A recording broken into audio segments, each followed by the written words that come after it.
फिर ये जो तांत्रिक वगैरह होते हैं, ये लोगों पे वशीकरण और मारण क्रिया वगैरह कर सकते हैं? तो सकते हैं वो, जब सिद्ध उनके पास है, उनके पास जो नेगेटिव चीज़ें हैं उसके माध्यम से करा तो सकते हैं वो। सिद्धि करने के लिए क्या किसी गुरु की ज़रूरत होती है? तांत्रिक गुरु को ही पकड़ते हैं और फिर वो गाइड करते हैं उनको कि ऐसे करो ऐसे करो। जैसे कि 7 फेरे लेते हैं, बोलते हैं कि 7 जन्मों तक हमारी जोड़ी जो बंध जाती है ना, लेकिन कईयों को तो डिवोर्स भी हो जाते हैं। यदि हमारे माँ बाप सुखी नहीं रहेंगे तो हम सुखी कहाँ से रहेंगे? ईश्वर ने कहा है मैं तो हर जगह नहीं जा सकता, माता पिता जो के रूप में मैं भगवान को भेज, तो इसलिए माता पिता की सेवा जो करेगा वही आगे बढ़ेगा। जो माता पिता को दुख देगा वो कभी सुखी नहीं रह सकता, चाहे जितना मर्जी धन कमा ले, जो मर्जी कर ले। इसलिए कर्म प्रधान विश्व करी रखा, कर्म हमें अच्छा करना चाहिए। गीता में भगवान कृष्ण ने अर्जुन को उपदेश यही दिया है, कर्मण्येव अधिकारिस्तु मा फलेषु कदाचन। यानी कर्म करना ही आपका काम है। आपका काम क्या है? सिर्फ युद्ध करना। मा फलेषु कदाचन, आप फल आप क्या दोगे? आप किसी को मारोगे कि क्या करोगे? वो तो ईश्वर का काम है ना।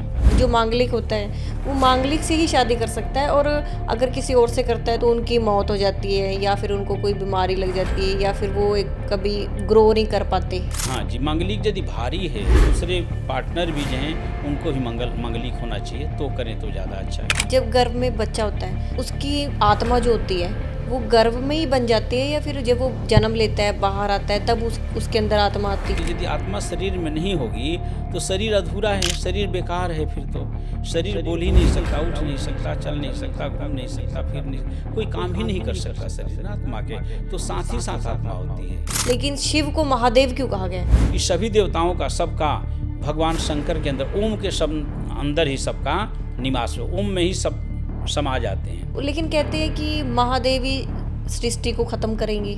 वह विनाश भी करते हैं, कल्याण करने के लिए समाप्त करते हैं। शिव जी जो हैं वो भांग खाते हैं, धतूरा खाते हैं, है ना, पर वो बोलते हैं कि शिव जी भगवान ये सब चीज़ें खाते ही नहीं है। भांग, धतूरा, बेलपत्री, जितना भी चीज़ है उसको स्वीकार करते हैं, एक्सेप्ट करते हैं उस चीज़ को हमेशा भगवान शंकर, ताकि संसार को कोई इससे नुकसान न पहुँचे। भूत प्रेत हो गए, डाकनी, शाकनी, डाइने, चुड़ैल, है ना, अगर ये सब शिव जी की हैं तो इनको लोग क्यों बुरा मानते हैं फिर?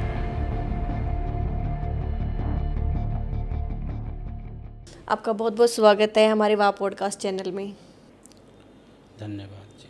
आप अपनी जर्नी बारे बताइए कि आपने कब से, बचपन से ही आप मतलब पंडित की लाइन में हो, या फिर आपने थोड़ा शादी के बाद या अभी शुरू किया है?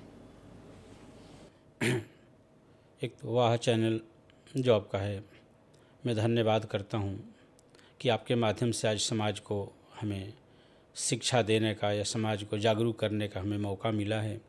उसके लिए आपका दिल से स्वागत है और धन्यवाद है दिल से। सबसे पहले मेरा नाम डॉक्टर लाल बहादुर दुबे है।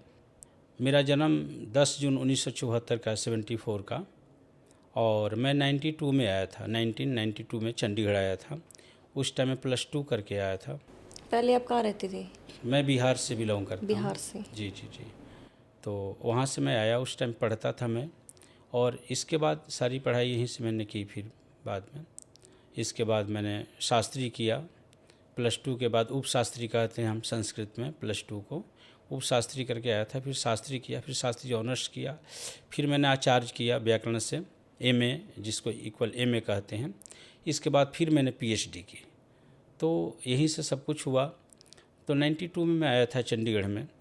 तो 92 में जब मैं आया था तो उस टाइम मैं ट्यूशन पढ़ाता था और पढ़ता था, और साथ में पूजा पाठ का काम मैं करता था। मंदिर से पंडित जी के पास जाके उन्होंने कहीं भेज देना, विद्यार्थी था मैं इसलिए, तो दोनों काम था, पढ़ता भी था और पढ़ाता भी था उस टाइम में।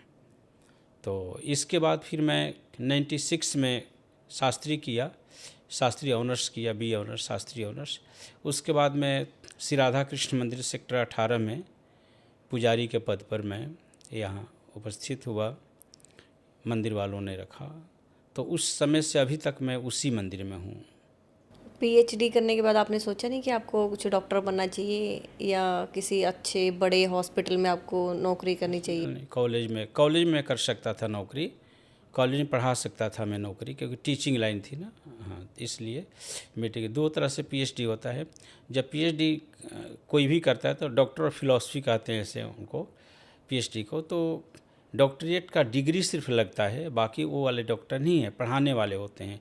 हम पंजाब हम यूनिवर्सिटी में पढ़ा सकते हैं, कॉलेज में पढ़ा सकते हैं, लेकिन जो मेरा पूजा पाठ की तरफ रुचि था वो बहुत ज़्यादा ही रुचि था। और दो चीज़ होता है, पूजा पाठ पैसे के लिए करते हैं वो अलग बात है, एक परमात्मा के प्रति ज़्यादा लगाव हो, समाज को हम आगे बढ़ा सके, उसके लिए मुझे यही सब्जेक्ट चुनना अच्छा लगा।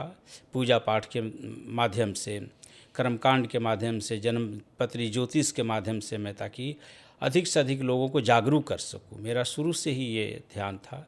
इसलिए मैं पढ़ाने के प्रति पढ़ाया हूं। मैं ऐसे अभी भी लोग आते हैं जो बच्चे पीएचडी करते हैं, और मेरे अंडर में दो बच्चे पीएचडी भी कर सकते हैं।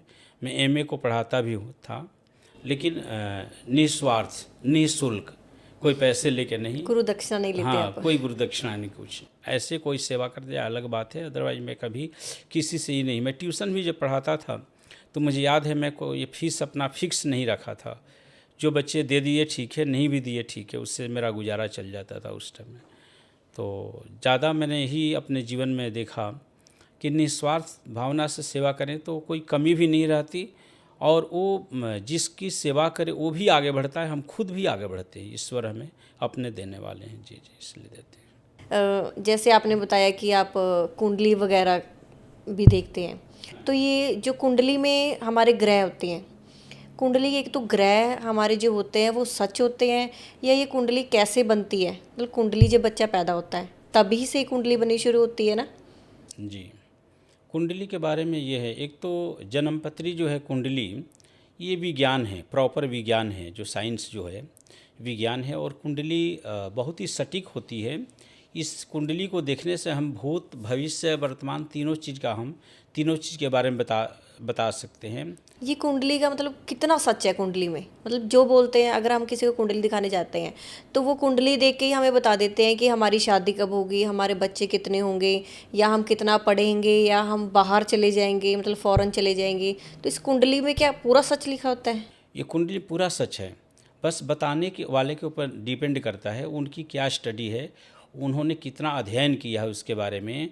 कुंडली बनाने को सब बना देते हैं, ऐसे कंप्यूटर में कुंडली बन जाती है, लेकिन जो फलादेश होता है उसके बारे में जो बताते हैं, जो ग्रहों के बारे में उनका जितना नॉलेज है उसके हिसाब से बताते हैं। यदि अच्छी नॉलेज है तो 100% कुंडली सच है, इसमें कोई दो राय नहीं है।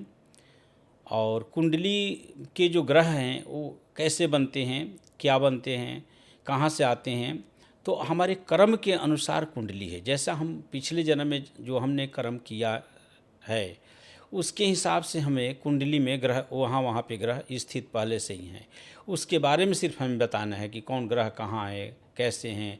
मैरिज के लिए, क्योंकि कुंडली में 12 हाउस होते हैं, 12, 1 से 12 तक 12 भाव कहते हैं, तो उसमें सबका घर बना होता है। जैसे एक बच्चे का जन्म है, उसके माता पिता का भी हाउस होता है, माता का चौथा हाउस होता है, पिता का 10वां हाउस होता है। वो कुंडली के अंदर ही होता है? अंदर ही होता है, 12 हाउस होता है, हाउसेज।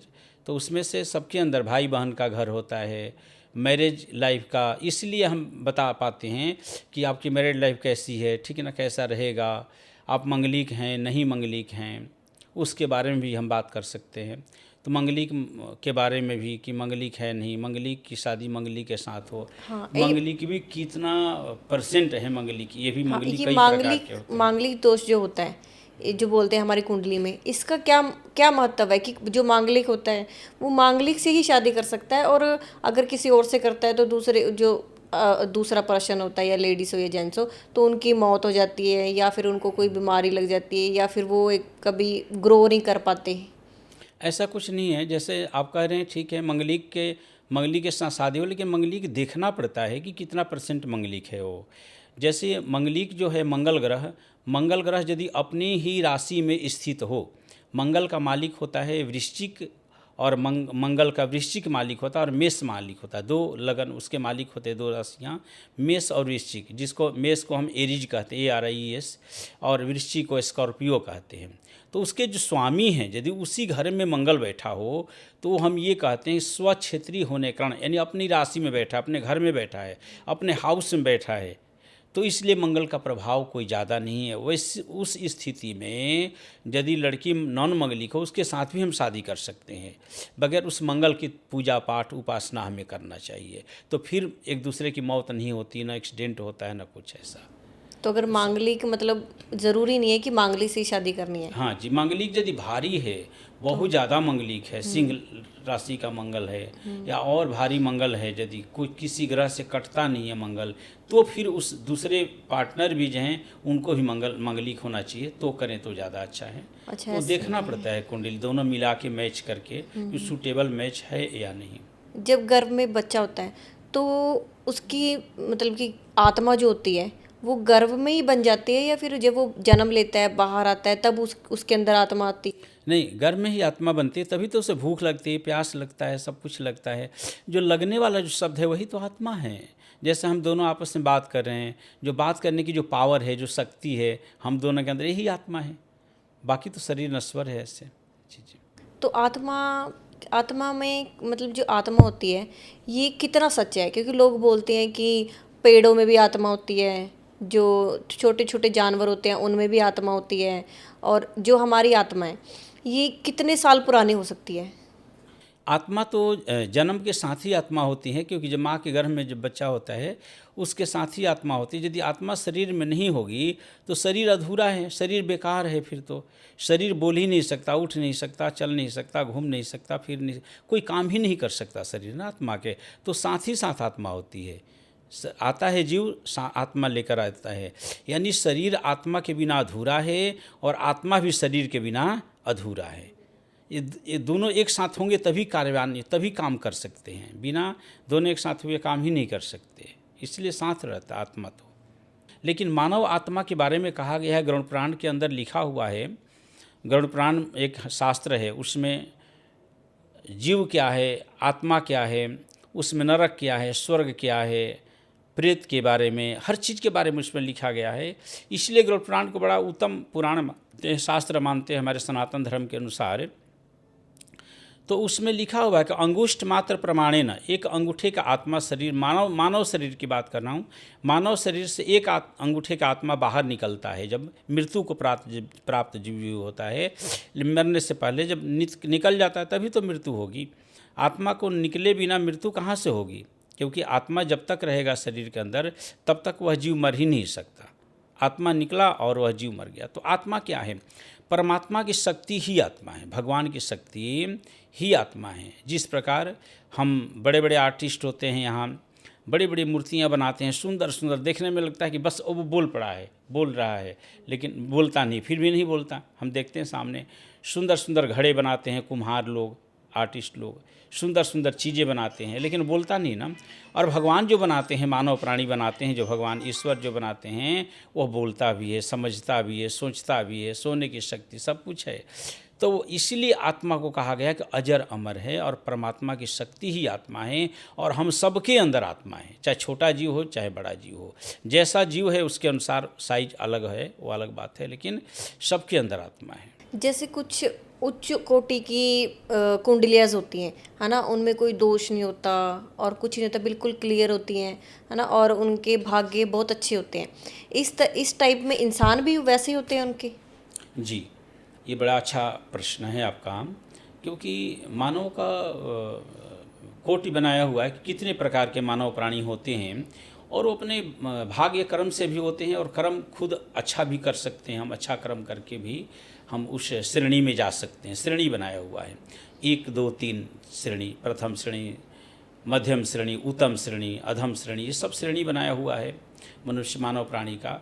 तो एक लिखा हुआ है कि जो मनुष्य का जो श्रेणी है, लिखा है अधमा धनम इच्छन्ति धन मानव च मध्यमा, उत्तमा मानम इच्छन्ति मानव ही महताम धनम। कहा गया है कि जो अधम कोटि के लोग हैं, अधम कोटि के लोग, उनको अच्छा क्या लगता है? उनको धन कमाना ही अच्छा लगता है, चाहे गलत तरीके से धन उनके पास क्यों ना है।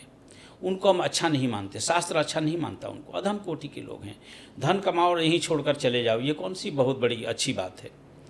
शुरू में तो लगता है कि बहुत धनवान हो गए, ये हो गए, जाना तो सब ने, सबको पक्का पता है, लेकिन जाने के बाद आपको उसका रिजल्ट क्या मिलेगा, आपको ये भी पता है कि रिजल्ट मेरा बहुत ही गलत हो रहा है। यदि हम पढ़ेंगे नहीं, मेहनत नहीं करेंगे तो क्या होगा, तो गलत होगा, पता नहीं किस कीड़े मकोड़े में जन्म होंगे। इसलिए वो कहा गया कि यदि गलत तरीके से हम धन कमाते हैं तो उसको अधम कोटि के लोग कहते हैं। अधम मतलब बहुत ही गलत कोटि के लोग। और धन मानव च मध्यमा, दूसरे श्रेणी में जो वो आते हैं, जो धन तो चाहिए, सबको धन के बिना गुजारा नहीं, लेकिन मान के साथ, इज्जत के साथ, प्रतिष्ठा के साथ धन चाहिए, उनको हम मध्यम कोटि के लोग समझते हैं कि मध्यम कोटि के लोग, धन मानव च मध्यमा दोनों। और सबसे उत्तम कोटि के लोग कौन है? प्रथम श्रेणी में कि उत्तमा मानम इच्छन्ति, उत्तम कोटि के जो लोग हैं उनका मान ही, उनका रिस्पेक्ट ही, उनका आदर ही, मान सम्मान ही सबसे बड़ा धन है। तो ऐसे लोग होते हैं। तो ऐसे कर्म करने वाले भी ऐसे लोग हैं। हमें ऐसा ही कर्म करना चाहिए जो कि हम उत्तम कोटि के बने। सबसे बड़े भाग्य से तो मनुष्य का जन्म मिला, हम कितने जन्म, कितने अच्छे कर्म करने के बाद। अब जैसे हम भगवान की पूजा करते हैं, ठीक है, और हवन करते हैं, पूजा करते हैं, इसमें ये कर्म कांड क्या होता है? इसमें ये सब पूजा, हवन और जाप, ये सब चीज़ें अलग अलग कह सकते हैं हम इनको, या फिर ये सब एक ही चीज़ होती है? एक तो इसमें कर्म कांड में दो शब्द है, कर्म है और कांड है, ठीक ना। कांड का मतलब जो हमारा कर्म होता है ना, उसको ठीक करने के लिए हम कर्म कांड करते हैं। कर्म कांड यानी उसको कार्य में लाते हैं, उस चीज़ को कार्य में लाते हैं। तो उसका कई तरीका होता है, जैसे कई हवन करते हैं, कई पूजा पाठ ही करते हैं, कई जप करते हैं, सिमरन करते हैं भगवान का, कीर्तन भजन कई करते हैं, कई तरह से, यानी ईश्वर को प्रसन्न करना। और ईश्वर को हम प्रसन्न क्यों करते हैं? क्योंकि हम सबके अंदर ईश्वर का निवास है। जो आत्मा है वह ईश्वर की शक्ति है, और ईश्वर की शक्ति के बिना कोई भी नहीं है। यानी सबके अंदर आत्मा है तो ईश्वर की शक्ति है सबके अंदर। तो हम यदि जप करते हैं तो जप करके क्या करते हैं? पाठ करने से क्या होता है? ईश्वर के प्रति हमारा स्नेह बढ़ता है, प्यार बढ़ता है, और उनके प्रति हमारी आसक्ति जागरूक होती है, मन हमारा लगता है उनके प्रति। और यदि ईश्वर के प्रति मन लगेगा, हम भाव से पूजा पाठ करेंगे, हवन यज्ञ करेंगे, मंत्र का उच्चारण करके आहुति डालेंगे, तो हमारा उस समय ध्यान कहाँ होगा? चाहे सिमरन करें, जप करें, चाहे हवन करें, चाहे पूजा करें, ईश्वर के प्रति होगा। हम जैसे मंदिर जाते हैं, गुरुद्वारे जाते हैं, वहाँ पे तो वहाँ पे हमारा मन स्थिर होता है कि ये परमात्मा है, हमारे भगवान हैं, वाहे गुरु, सतनाम वाहे गुरु, यानी हमारे गुरु महाराज हैं, इन्होंने यही सब कुछ है। तो वहाँ मन क्या होता है? हमारा स्थिर होता है, मन टिकता है उस चीज़ में।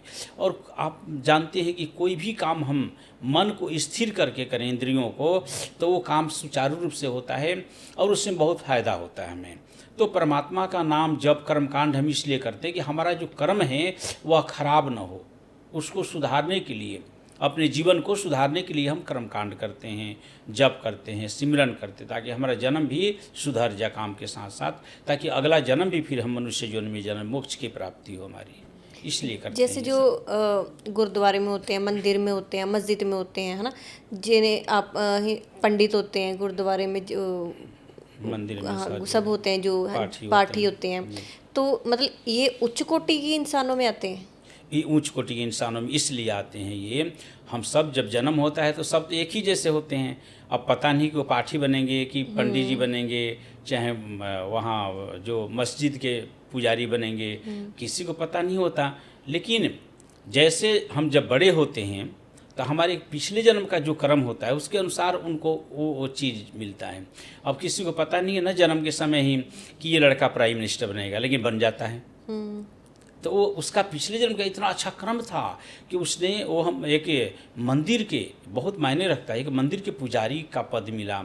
क्योंकि गद्दी पे जब बैठते हैं हम लोग, गद्दी पे बैठते हैं तो सब लोग आकर प्रणाम करते हैं और गद्दी का इज्जत करते हैं, मान सम्मान करते हैं। मान सम्मान चाहे ब्राह्मण पुत्र छोटा भी उम्र में हो तो हम प्रणाम करते हैं उनको जाकर। किसकी पूजा है? गद्दी की पूजा। गद्दी की क्यों पूजा है? परमात्मा के चरणों में बैठे इसलिए पूजा है।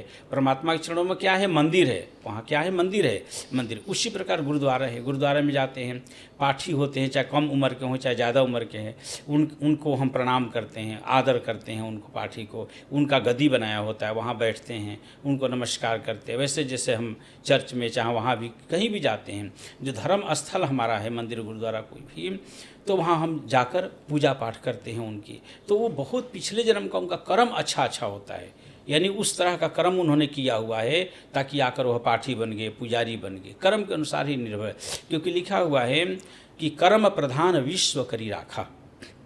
कर्म की प्रधानता है, इस संसार, विश्व कहते हैं संसार को, करी राखा यानी कर्म की प्रधानता, जो जैसा जैसा कर्म करता है वैसा ही उसको फल मिलता है। जो लोग पूजा पाठ नहीं करते, नास्तिक होते हैं बहुत लोग, है ना, नॉन वेज वगैरह खाते हैं, ड्रिंक वगैरह करते हैं और बिल्कुल ही नास्तिक होते हैं जो, फिर उनको क्या बोलेंगे? ये उनका कर्म कांड है? उनका एक तो वो कर्म अच्छा नहीं कर रहे हैं, और पिछले जन्म में हो सकता है उनका कर्म बहुत अच्छा होगा। कई बार ऐसा देखने में मिलता है कि जो नॉन वेज वगैरह खाते हैं, दारू शराब पीते हैं, सब कुछ करते हैं उल्टा सीधा काम, और बहुत आगे बढ़ते हैं वो, फिर भी वो धन के मामले में बड़े आगे बढ़ गए, ठीक ना, उनका नाम हो गया, ये हो गया, वो हो गया।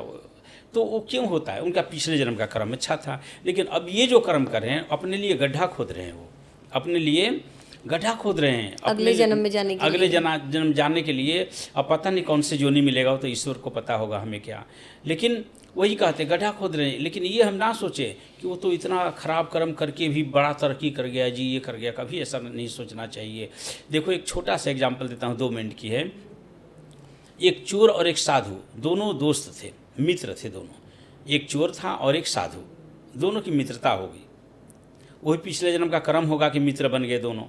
तो साधु ने सोचा कि ये तो मेरा दोस्त चोर है, चोरी करता है, इसकी जो आजीविका है, रोजी रोटी चोरी करके काम करता है ये, इसको भी मैं एक बार हरिद्वार ले जाकर स्नान करा के ले आऊँ, अच्छे कर्म कराऊँ, ताकि मेरा जब दोस्त है तो कम से कम ये अपना जन्म तो सुधार ले, अच्छा कर्म कर ले, कुछ तो अच्छा कर्म करे।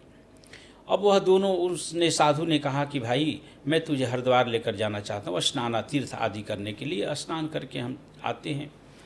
तो उसने कहा कि वहाँ क्या होगा, मुझे क्या फ़ायदा, तो आप मेरे कहने से आप चलो तो सही, हर काम में फ़ायदा नुकसान नहीं देखना चाहिए। उसने कहा चलो कोई ना, आप दोस्त हो, आप कहते हो, मैं चल पड़ता हूँ। दोनों चल पड़े।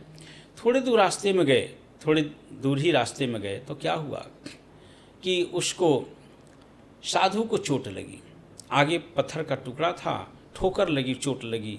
साधु जी लहूलुहान हो गए, साधु जी लहूलुहान हो गए और खून निकलने लगा उनके। चोर ने क्या किया कि गमछा निकाला, अपना परना रखते थे पहले लोग, और उनको बांध दिया। 5-10 मिनट आराम किए, फिर वहाँ से आगे बढ़े।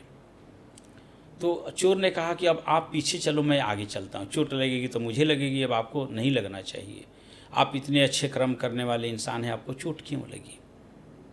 वो आगे बढ़ा। जब वो आगे बढ़ा तो थोड़े दूर गए, फिर उसको भी जैसे लगा कि कोई पत्थर सा है, कोई टुकड़ा है, क्या है क्या नहीं है, उसमें उसको ठोकर लगी और वह गिर पड़ा। लेकिन उसको चोट नहीं लगी। जब गिर पड़ा तो क्या देखता है कि पोटली थी वो इतना बांधी हुई, और उसमें सोना चांदी से भरा हुआ था। यानी वो ठोकर लगी, गिर गया और उसको पोटली मिल गई, लाखों की संपत्ति मिल गई उसको, चोर को। अब चोर को लाखों की संपत्ति मिल रही है, और साधु अच्छे कर्म करने वाले बेचारे को क्या हुआ, ठोकर लगी और लहूलुहान हो गए, खून निकलने लगा, ब्लड निकलने लगा शरीर से। बड़े चकित हो गए, ऐसा क्यों, हम दोनों तो काम करते हैं, उसका उल्टा हो रहा है। तो इसके बाद हमारे पहले आश्रम बने होते थे, बहुत आश्रम होते थे, ऋषि मुनि, हमारे पूर्वजों का बड़ा आश्रम होता था, ऋषि मुनि लोग। जब गए तो आगे आश्रम देखा, उन्होंने कहा चलो संत जी से पूछते हैं इसके बारे में।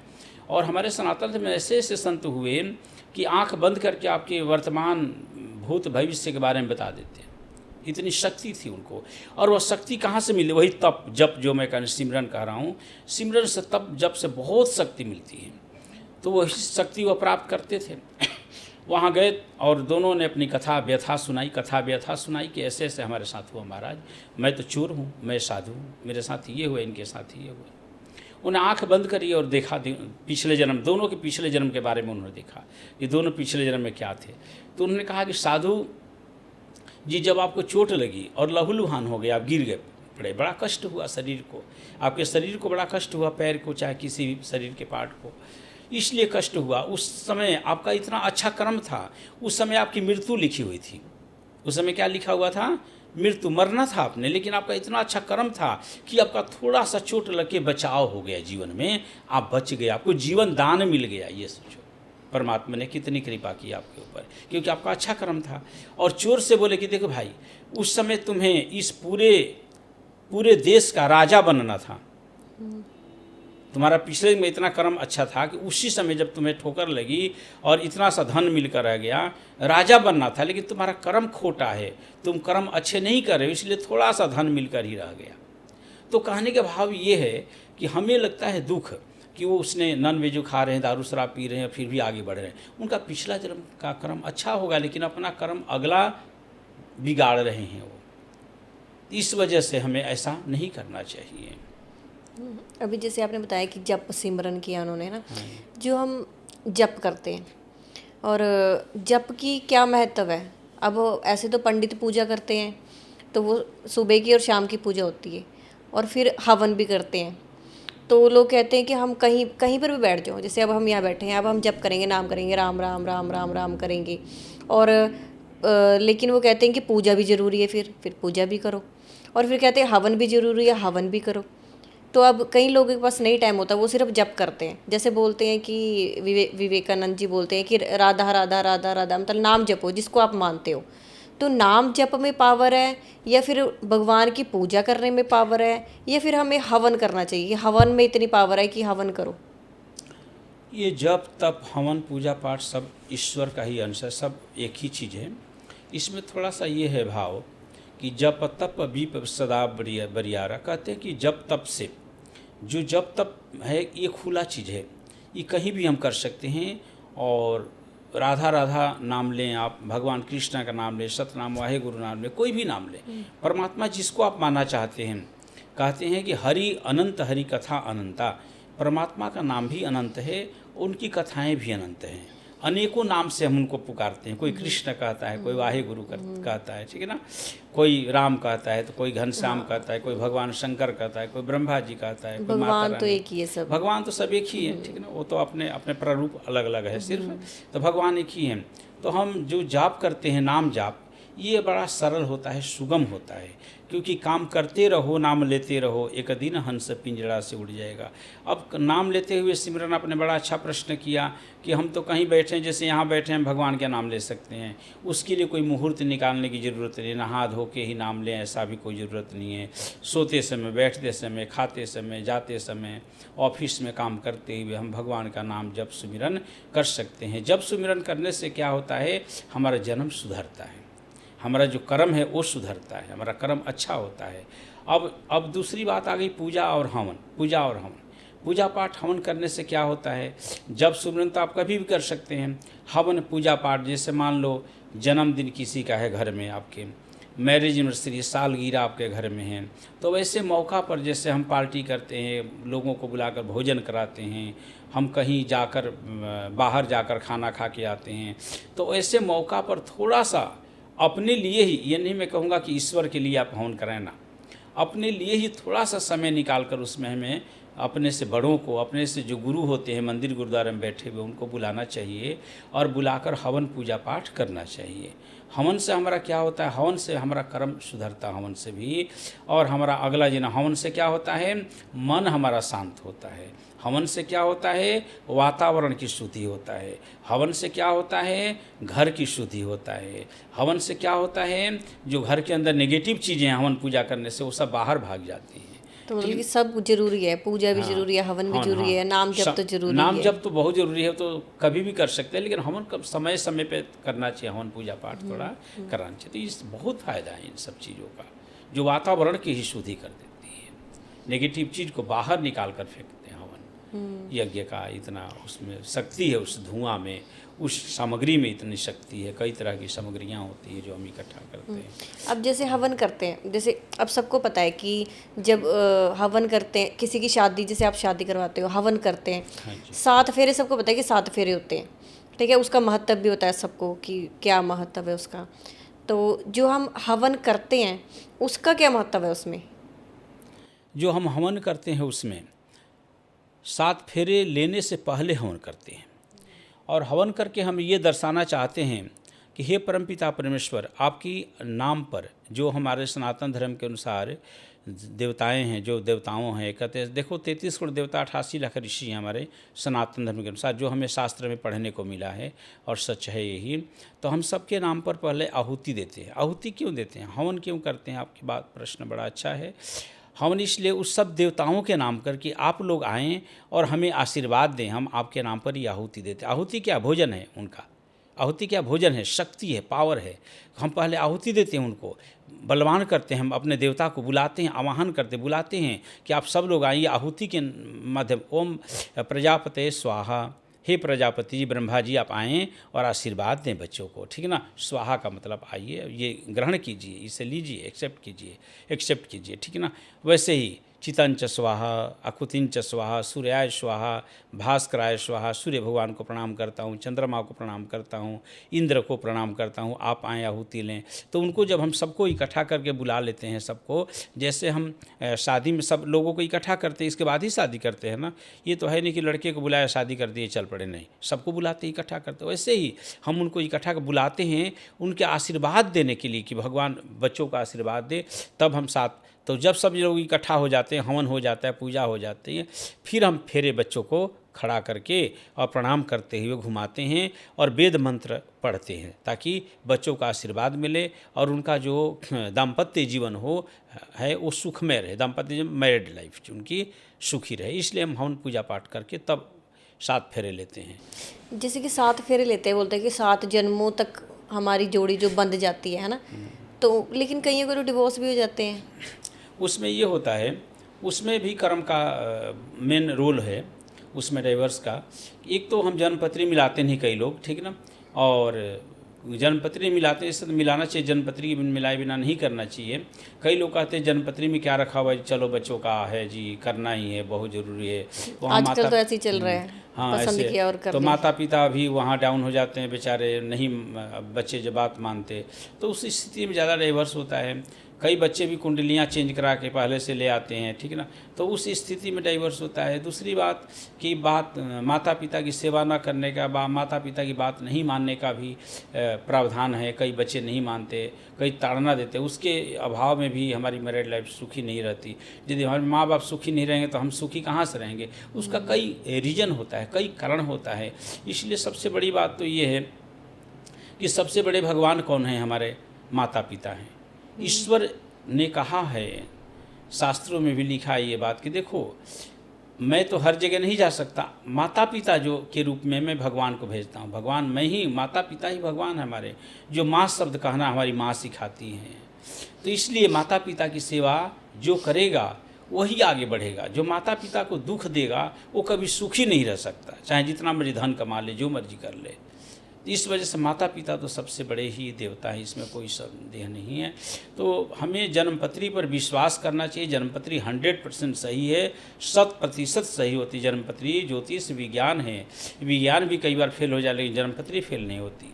मैं तो करूँ जन्मपत्री यदि हम मिला दे, अच्छा से मिल जाए पत्री और फिर शादी करें तो डाइवर्स का कोई मतलब ही नहीं बनता। या तो यदि डाइवर्स उसके बावजूद भी होता है तो समझो कहीं ना कहीं फॉल्ट है, या तो उन्होंने डेट ऑफ टाइम चेंज किया हुआ है, किसी ने कहीं ना कहीं चालाकी हो कर लेते हैं। तो उसके बीच भी कई बार होते, पंडित जी आपने जन्मपत्री मिलाई थी लेकिन फिर भी डाइवर्स हो गया बच्चों का। अब जब डीपली हम पता करते हैं तो पता चलता है कि उनका तो जन्म टाइम ही सही नहीं था। तो उसमें पंडित जी क्या कर सकते हैं, कोई क्या कर सकता है। इसलिए ईमानदारी से, इसीलिए कहा कि honesty is the best policy. ईमानदारी सच्ची नीति है। तो ईमानदारी से ही काम करना चाहिए। कोई भी काम करें हम, चाहे नौकरी करें, चाहे हम पढ़ाई करें, चाहे पूजा पाठ का काम करें, ईमानदारी ज़रूर रखना चाहिए हमें। तो शादी करने से ज़रूरी है कि पहले जन्मपत्री मिलाएं। अगर सुखी लाइफ चलनी है चाहिए, अगर चलती है लोगों की, तो इसका मतलब पहले अपनी कुंडली मिलाएं, फिर उसके बाद ही शादी करें ताकि हमारी लाइफ जो है अच्छी रहे। ऐसा ना हो कि किसी को पति ऐसे मिल जाता है, किसी को पत्नी ऐसे मिल जाती है, फिर डिवोर्स होते हैं, फिर ऐसे वो प्रॉब्लम्स हो जाती है। फैमिली को भी प्रॉब्लम होती है उसमें सबसे ज़्यादा। अब आप मतलब कि मंदिर में सुबह से लेकर शाम तक मंदिर में रहते हो? हाँ, सुबह से शाम तक होते हैं। जैसे एक मंदिर में, किसी मंदिर में 5 पुजारी हैं, किसी मंदिर में 7 पुजारी हैं, 2 पुजारी, 3, तो आपस में जैसे कोई हवन पूजा के लिए बुलाते हैं, मंदिर वाले भी, बाहर के लोग भी, तो हमें वहाँ भी सेवा देनी पड़ती है, तो इसलिए बारी बारी से हम जाते हैं। जैसे 2 पुजारी मंदिर में बैठ गए, बाकी लोग बाहर जाकर हवन पूजा करके आ गए। किसी के फेरे शादी कराने हो तो जाते हैं, लेकिन बारी बारी से जाते हैं, ताकि मंदिर भी की भी ड्यूटी भी हो ठाकुर जी की, और हम बाहर भी जाकर कमाएं, क्योंकि यही साधन है। हर जब जीव जब जन्म लिया है तो सबके साथ बाल बच्चे परिवार है सबका, तो ये होना जरूरी है। इसलिए धन का भी, क्योंकि लिखा है काव्य में भी कि काव्यम यस्य अर्थकृते व्यवहार विदे, यानी काव्य पढ़ने से व्यवहारिक ज्ञान के लिए तो पढ़ते हैं, समाज को जागरूक करने के लिए पढ़ते हैं, समाज को सुख पहुंचाने के लिए पढ़ते हैं, सबको शिक्षा देने के लिए पढ़ते हैं, लेकिन अर्थोपार्जन भी जरूरी है, धन कमाना भी जरूरी है हमारे लिए, आपके लिए, सबके लिए। इसलिए हमें धन की आवश्यकता होती है, लोगों का कल्याण भी होता है हवन पूजा करने से, आशीर्वाद, तो दोनों काम होता है उसमें। सबसे पुरानी मूर्ति महादेव की मानी जाती है। हाँ जी। तो देवता, जो सारे देवता हैं, पर शिव को महादेव क्यों कहा गया है? मतलब उनके देव तो सभी हैं, सब देव को हम सब पूछते हैं, देव को पूछते हैं, लेकिन शिव को महादेव क्यों कहा गया है? उनके देव के आगे महादेव लगा रखा है। जी जी, बहुत अच्छा प्रश्न है आपका। महादेव क्यों कहा गया है? एक तो महा शब्द का अर्थ होता है महान, और देव का तो देवता होता है, ठीक ना। तो महादेव के लिए ओमकार शब्द का प्रयोग किया गया है। ओमकार शब्द का, ओम जो लिखते हैं ना, ओम नमः शिवाय, आप देखते होंगे ना, ओम नमः शिवाय लिखते हैं ना, उनका मंत्र है शंकर भगवान का, ओम नमः शिवाय। तो शास्त्र में एक हमारा महाभाष्य भी, बड़े बड़े ग्रंथ हैं संस्कृत में, उसमें लिखा हुआ है ओम के बारे में बहुत ही बड़ी चर्चा हुई है कई शास्त्रों में। कई हमारे जो विद्वान लोग होते हैं कि ओम के अंदर ही सृष्टिकर्ता ब्रह्मा जी का, पालनकर्ता भगवान विष्णु का, और कल्याणकारी भगवान शंकर का, सबका उस ओम के अंदर ही निवास होता है। यानी भगवान शंकर के अंदर ही सबका निवास है। इसलिए संक्षेप में तो ही कहा जाएगा कि सभी देवताओं का, सबका भगवान शंकर के अंदर, ओम के सब अंदर ही सबका निवास हो, ओम में ही सब समा जाते हैं। हाँ, ओम में। हाँ, तो लेकिन कहते हैं कि महादेवी सृष्टि को खत्म करेंगी। हाँ, खत्म करेंगे तो कल्याणकारी है ना, कल्याणकारी, कल्याण। अब देखो, विनाश कहते हैं कि विनाश करते हैं, विनाश शब्द का प्रयोग अच्छा नहीं लगता हमारे भोले भंडारी के लिए, क्योंकि इसलिए हम कल्याणकारी कहते हैं। वह विनाश भी करते हैं, संसार को समाप्त भी करते हैं, तो समय के हिसाब से होता है ना, तो कल्याण करने के लिए समाप्त करते हैं, ताकि दोबारा। अब आपने बताया कि ओम के अंदर ही सब कुछ है, मतलब महादेव के अंदर ही सब कुछ है। हाँ, समा जाते हैं सब, इसलिए उनको सबसे श्रेष्ठ कल्याणकारी भी वही है फिर। हाँ, कल्याणकारी, कल्याण के लिए ही तो विनाश करते हैं, मतलब सृष्टि समाप्त होती है ना भगवान शंकर। इसीलिए तो भगवान शंकर, देखो सभी देवता लोग का अस्त्र शस्त्र आप देखते हो ना क्या है, सब भगवान विष्णु कमल के ऊपर बैठकर, ब्रह्मा जी कमल के ऊपर बैठकर अपना सृष्टि करते हैं, ठीक है ना। और गरुड़ जी हैं भगवान विष्णु के वाहन हैं, लेकिन भगवान शंकर के वाहन बैल हैं। और भगवान शंकर, अब सब लोग अच्छे अच्छे चीज़ खाते हैं, कहते हैं भगवान विष्णु को क्या प्रिय है? अलंकार प्रिय है, सजाओ धजाओ, ठाकुर जी को, कृष्ण भगवान को माखन मिश्री खिलाओ, प्रसन्न होते हैं। लेकिन भोले भंडारी क्या खाते हैं? भांग धतूरा, यहाँ तक कि जहर भी उन्होंने निगल गए हैं। भगवान शंकर जब समुद्र मंथन हुआ, एक बार समुद्र मंथन हुआ पूरे संसार का, तो उसमें जहर निकला। जहर समझ गए ना? हाँ, जहर, विष। हाँ, विष जब निकला तो अब सब लोग कहे कि ये जहर कौन लेगा? राक्षस लोग कहे हम तो नहीं लेंगे जी जहर खाने के बाद मर जाता है इंसान। देवता लोग कहते हैं हम भी जहर ग्रहण नहीं करें, एक्सेप्ट नहीं करेंगे। तो करें फिर किसके पास चले, कौन लेगा? तो भगवान शंकर को याद किए। किसको? महादेव को याद किए। तो महादेव ने कहा कि आप लोग इतना प्यार से मुझे आप विष देने के लिए आप आए हो, चाहे कह रहे हो, तो मना तो नहीं करूँगा।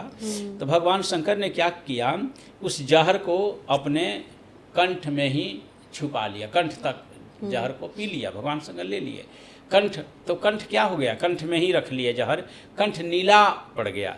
इसलिए उस दिन भगवान शंकर का एक नया नाम मिल गया, नीलकंठ भी कहते हैं भगवान को। नीला है कंठ जिसका, यानी भगवान शंकर। तो कंठ, तो जहर भी धारण करते हैं भगवान शंकर।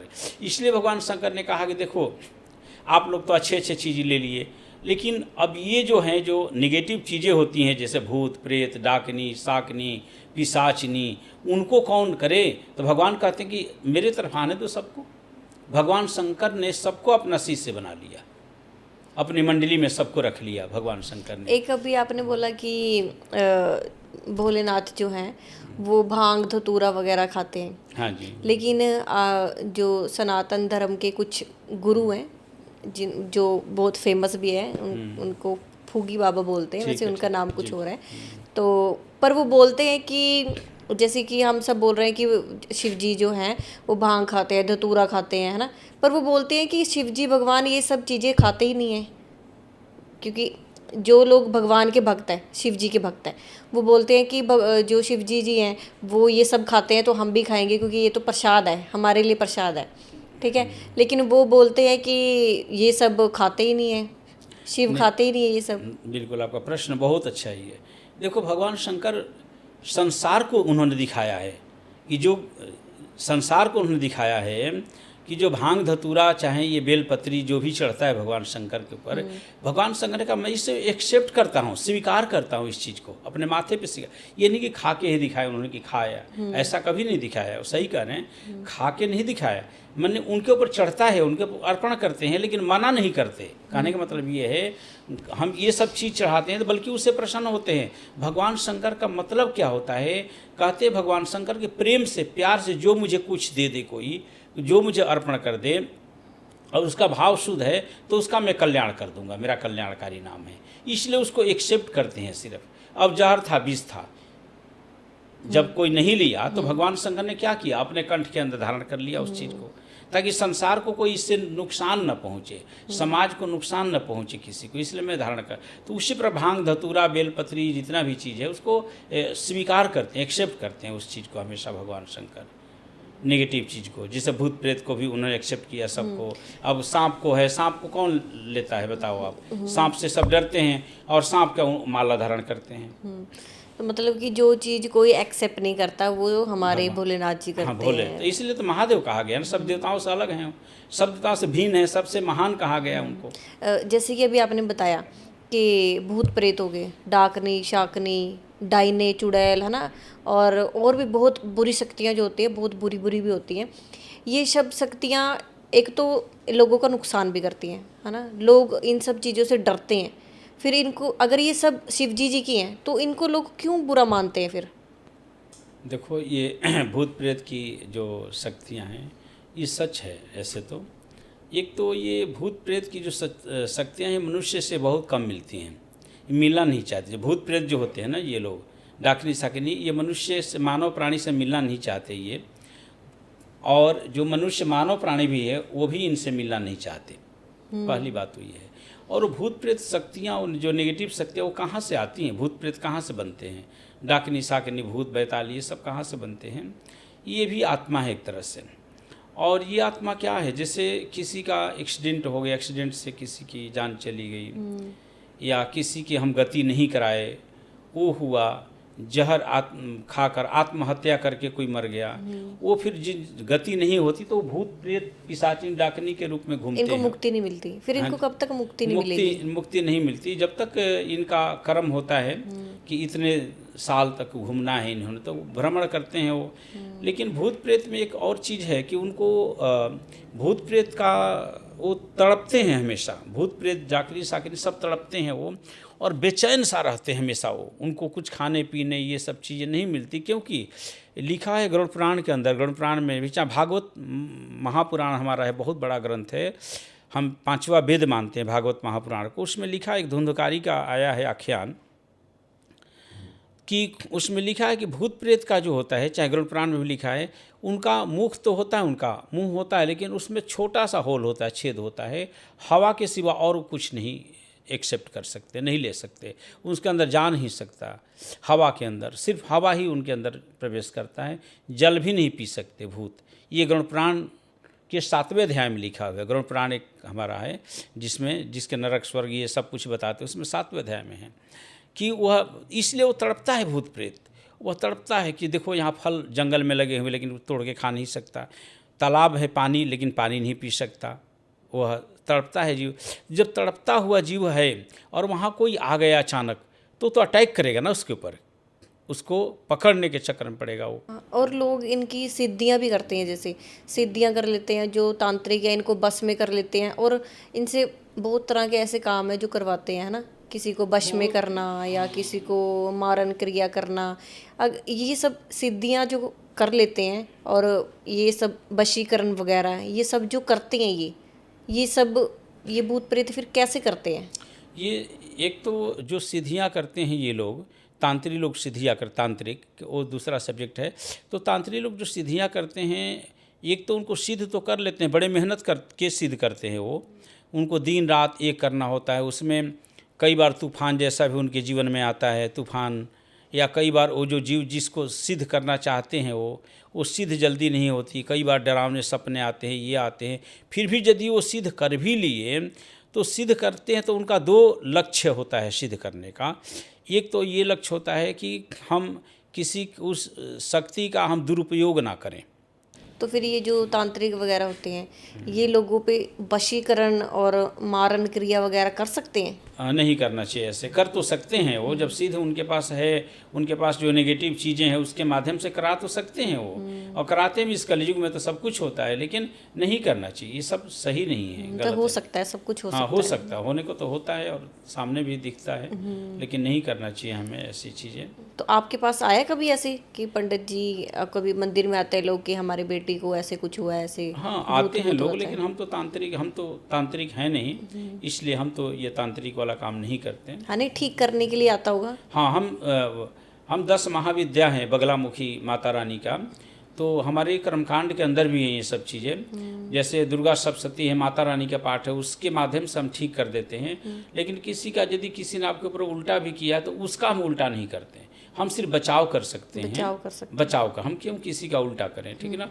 हम मंत्रों से, जैसे दुर्गा सप्तशती का कई मंत्र हैं कि सर्वबाधा विनिर्मुक्तो धन धान सुतान्विता हम मनुष्य मत प्रसादन भविष्यति न संशय, कि हे प्रभु सब कुछ हमें दे, सर्वबाधा विनिर्मुक्तो, हमारी सभी कष्ट को दूर करने वाली माता हैं, इसलिए उनका मंत्र है। उस मंत्र का हम जाप करवा देते हैं, बगलामुखी माता का हवन करा देते हैं कि कोई आपके घर में, आपके जीवन में कोई नेगेटिव चीज़ है वो निकल कर बाहर चली जाए, ठीक है ना, आपका कल्याण हो। इस माध्यम से हम पाठ जाप करते हैं, कराते हैं। पाठ जाप से फिर ठीक, काफ़ी ठीक हो जाते हैं। ठीक हो जाते हैं, ठीक है ना। जो तांत्रिक ने चाहे किसी ने कुछ किया भी है तो वो ठीक हो जाता है, लेकिन हम किसी का उल्टा नहीं कर सकते ना। हमें जैसे अभी आपने बताया कि सिद्धि वगैरह जो लोग करते हैं, तो ऐसे सुना है कि अगर कोई बंदा सिद्धि किसी चीज़ की लेता है, जैसे अभी मेरे पास किसी चीज़ की सिद्धि है ना, तो मैं किसी का काम कर रही हूँ तो मैं उस चीज़ के पैसे नहीं ले सकती। अगर मैं पैसे लूँगी तो वो सिद्धि चली जाती है।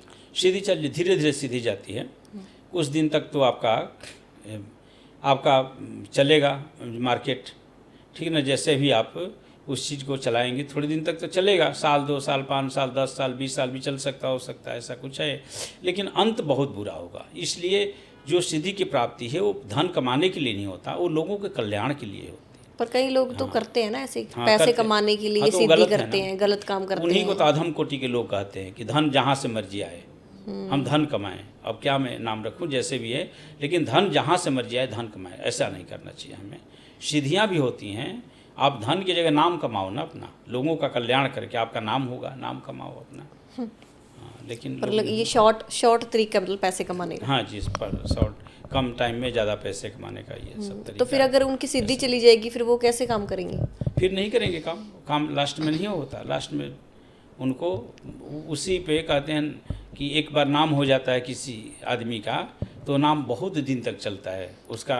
वो गरीब भी यदि हो गया फिर भी नाम अरे वो हैं वो, हाँ उनका तो नाम है। उसी प्रकार उसका भी होता है कि बहुत दिन सीधी चल जाते, किसी को पता तो चलता नहीं, उसी को पता चलना कि मेरी सीधी खत्म हो गई, मैं पावरलेस हो गया। पावरफुल था और पावर धीरे धीरे ख़त्म हो गया पावर, उसको पता। फिर भी उसके बाद भी कुछ दिन तक काम करेगा वो। शास्त्रों में लिखा है इनके बारे में कुछ? इनके बारे में लिखा है, इनको गलत कहा गया है। जो तांत्रिक जो गलत उपयोग करते हैं, दुरुपयोग करते हैं जो इस चीज़ का, तो उनको गलत कहा गया है। हाँ, सीधी प्राप्ति करके लोगों का कल्याण करते हैं, उनको अच्छा भी कहा गया है। तांत्रिक के जो अच्छे कल्याण के लिए हैं, परोपकार के लिए हैं, हाँ उनको सीधी करते हैं, किसी का काम करवा देते हैं, अच्छा काम करवा देते हैं। और वो अपनी मर्जी से यदि उनको कुछ माथा टेक जाए तो वो अलग बात है। बाकी किसी से उसके जगह ये ले लें वो कर दें, ऐसा नहीं करना चाहिए हमें। अब सिद्धि करने के लिए क्या किसी गुरु की ज़रूरत होती है, या फिर हम शास्त्रों को देख के या फिर नहीं नहीं नहीं, यूट्यूब को देख के गुरु की किसी चीज़ जरूरत को देख के पड़ती है। कर सकते हैं? तांत्रिक को ही पकड़ते हैं, तांत्रिक गुरु को ही पकड़ते हैं। अच्छा। और फिर वो गाइड करते हैं उनको कि ऐसे करो ऐसे करो, इतना तपस्या करो, शमशान भूमि में जाकर तपस्या करो, शमशान जहाँ है वहाँ करो, यहाँ करो, वो सब कहते हैं, करते होंगे, कराते होंगे उनको। कि गुरु के बिना तो ज्ञान नहीं होता ना। किसी भी चीज़ के, हर चीज़ के गुरु होते हैं, गुरु के बिना तो ज्ञान, गुरु को तो उपमा दिया हुआ भगवान के बराबर। जो तांत्रिक वगैरह होते हैं, ये तो जो मुर्दे की राख वाख भी लगवाते हैं ना पिंडे पे, वो शरीर पे अवघड़ होते लगाते हैं, हैं। वो अवघड़ होते हैं जो अच्छा। वो राख वगैरह लगाते हैं। तो गुरु का तो तांत्रिक भी काफ़ी टाइप के होते हैं ना? बहुत टाइप के होते हैं, तांत्रिक बहुत टाइप के होते हैं, अच्छे बुरे हर तरह के होते हैं। बाकी गुरु के बिना ज्ञान नहीं, तो गुरु के बिना तो कुछ भी नहीं है। जो जैसे कि हमारी हमारी मृत्यु हो जाती है ना, तो जो हम राख लेके जाते हैं हरिद्वार में राख लेके जाते हैं, उसमें ऐसे बहा देते हैं, तो कहते हैं कि गंगा में अगर हम लेके जाएंगे तो उसकी मुक्ति हो जाती है ना। पर कई आत्मा तो फिर भी तड़पती हैं।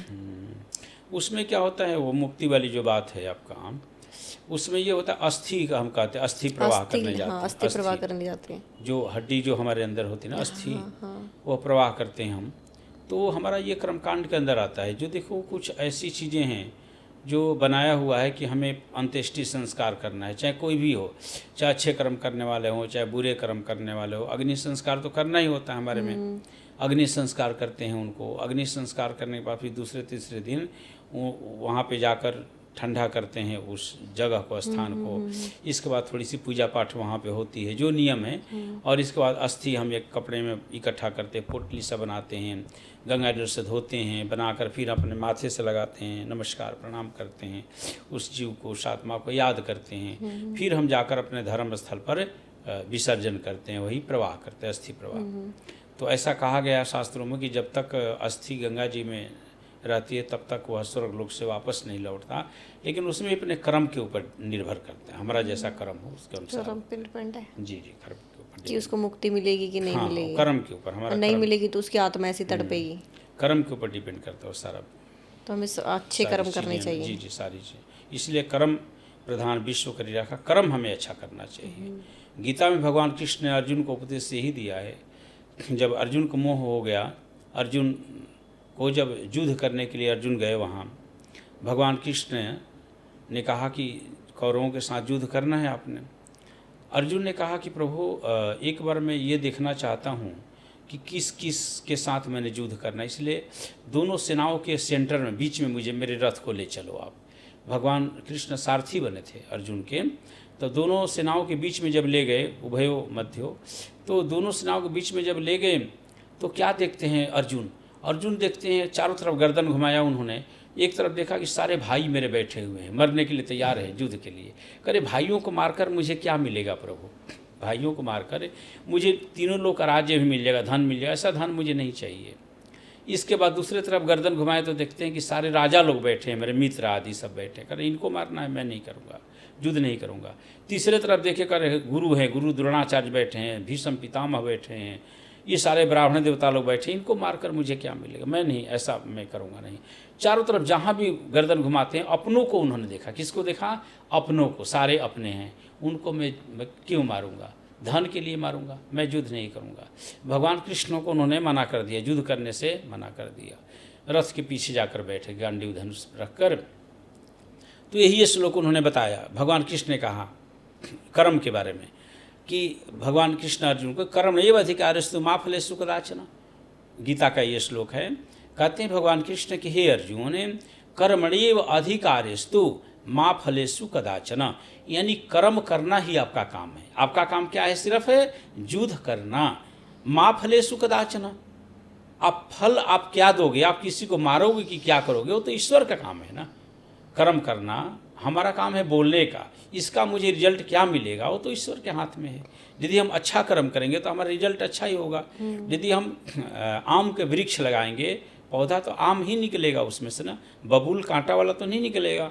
तो उन्होंने यही कहा कर्मण्येव अधिकारस्तु, कर्म करना अधिकार है किसका, मानव प्राणी का, सबका अधिकार है कर्म करना, हमें काम करना चाहिए।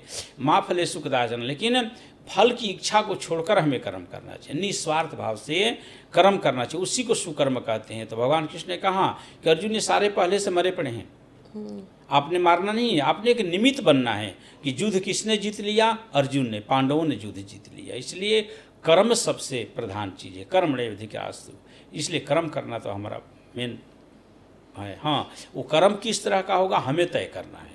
जो हम कर्म करने जा रहे हैं, अच्छा कर्म है, सुकर्म है या दुष्कर्म। कर्म दो प्रकार का होता है, अच्छा कर्म और बुरा कर्म होता है। तो हमें सुकर्म करना चाहिए, अच्छा कर्म करना चाहिए, हमें गलत कर्म नहीं करना चाहिए, ये हमें तय करना है।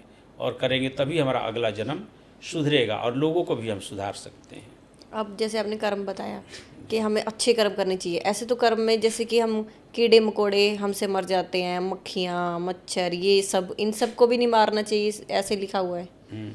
बिल्कुल सही बात है। देखो एक चीज़ होता है जानबूझकर और एक होता है अनजाने में। यदि अनजाने में कोई गलती हो जाए तो उसको सब माफ़ करते हैं। पर बोलते हैं कि अगर इनको मारोगे तो अच्छी बात है कि अगली जूनी में जाएंगे, लेकिन कोई बोलते हैं कि भी इनको मारो मत कि तुम्हें ही पाप चढ़ेगा। तो ऐसे तो दिन में मतलब पैरों के नीचे या ऐसे ऐसे करके बहुत कीड़े मकोड़े काफ़ी आ जाते हैं। देखो इसमें ईश्वर का ये चीज़ है, अब पाप चढ़ेगा नहीं चढ़ेगा वो तो सब ईश्वर के हाथ में छोड़ दो, हमें सब ईश्वर के हाथ में छोड़ना चाहिए। हमें क्या करना चाहिए, हमें ये तय करना है, हमें अच्छा कर्म करना चाहिए, जानबूझकर किसी मच्छर को नहीं मारना चाहिए। बाकी अनजाने में तो हमेशा बिना पाप के ये अनजाने में हम एक कदम भी नहीं चल सकते, आगे नहीं बढ़ सकते, हम आगे नहीं बढ़। लेकिन अनजाने में लिखा हुआ अनजान में सब कुछ माफ़ है, लेकिन जानबूझकर यदि हम करते हैं हमें ऐसा नहीं करना चाहिए। हम कौन होते हैं किसी को फैसला सुनाने वाले कि हमने मक्खी को मार दिया और उसको मुक्ति मिल गई। हमें क्या पता, वो तो ईश्वर को पता है ना। ईश्वर उस मक्खी को मुक्ति देंगे या कोई और जून देंगे और जोनी में जन्म देंगे, वो तो परमात्मा को पता है। इसलिए हम क्यों उसको जानबूझकर मारे, मारने वाला तो ईश्वर बैठा है, मारने वाला नहीं मारने वाला। हमें जानबूझकर नहीं करना चाहिए चीज़, अनजाने में यदि हो गई तो उसका कोई पाप नहीं लगता। आप निश्चिंत हो गए अपना हम कर्म करें, करते रहें, आगे बढ़ते रहें हमेशा। चलो बहुत बहुत धन्यवाद आपका हमारे पॉडकास्ट में आने के लिए, और सबको अपनी आपका भी बहुत धन्यवाद आप लोगों का, क्योंकि देखो हमारी एक परिषद बनी है, देवालय पूजक परिषद। पूरे चंडीगढ़ के जितने पुजारी हम लोग हैं, देवालय पूजक परिषद बनी है और बहुत पुरानी परिषद है। उसमें हमारे जितने ब्राह्मण भाई हैं, कोई जैसे प्रधान है, कोई जनरल सेक्रेटरी हैं, सब लोग हैं ऐसे मेंबर हमारे सदस्य। बड़े अच्छे अच्छे विद्वान हैं ऊँच कोटि के, मुझे तो खैर कुछ नहीं आता, उनके मैं चरणों का धूल हूँ। सभी ब्राह्मण भाई को प्रणाम करता हूँ देवालय पूजक परिषद के। तो उसमें से हमेशा हमें मौका मिलता है बोलने का। हम लोग जो हैं वहाँ पे व्रत त्यौहार हो चाहे कुछ हो, उनके बारे में हम समझाते हैं। और हमारी परिषद यही कोशिश करती है कि अधिक से अधिक हम समाज को अच्छा शिक्षा दें और अच्छे मार्ग पर चलने की हम प्रेरणा करें। बाकी तो सब करने वाले ईश्वर हैं। तो परिषद के तरफ से भी आपको धन्यवाद, जो हमें आपने बुलाया और समाज के बारे में हमसे पूछा आपने, धन्यवाद। सो आपको आज की वीडियो कैसी लगी? तो अगर आपको हमारी वीडियो अच्छी लगी तो आगे और वीडियो देखने के लिए हमारे यूट्यूब चैनल को सब्सक्राइब करें और हमारे इंस्टाग्राम पेज को फॉलो करें। Thank you.